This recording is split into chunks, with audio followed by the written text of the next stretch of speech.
Hi, this is Hilary, and this is my vlog. This is me telling you as it is from my perspective. Today, I want to talk to you a little bit about a teaching skill, a very specific teaching skill that I think might help a few of you. It came up in our teacher training, our level 1 teacher training last week, and it reminded me how prevalent this is and how important it is and how it can really juice up your classes. And that's the issue of how to make sort of smooth transitions. Transitions, especially in a vinyasa-based practice, are important. They are considered to be as important as the asana itself. So if you were to think about how we all kind of focus on getting the perfect asana or getting people in the alignment or whatever it is, if you could also give that much attention to your transitions and that the whole thing of your practice felt equally important, then you'll really start to feel the kind of the meditative quality and benefit of a vinyasa-based practice. So let me give you a few tips that I suggest.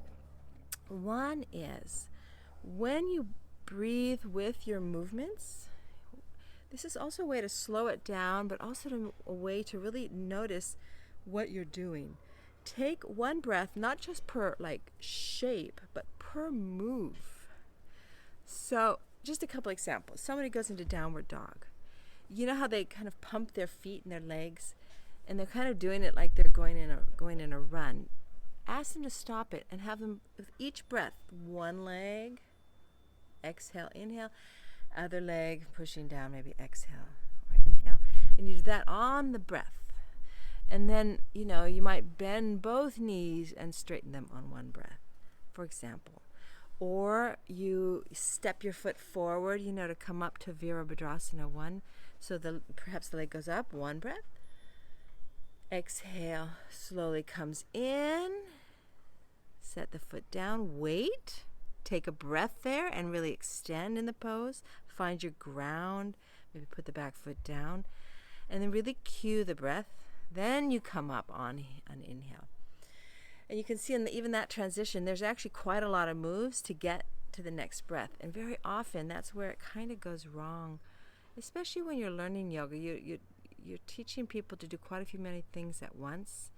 And they lose the connection with the breath and the movement together.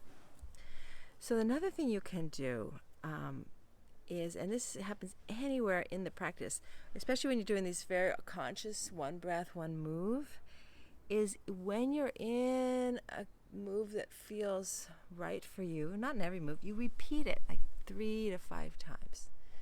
So it could be as simple as your cobras. Instead of cobra, downward dog, you do that 3 times first, and then go back.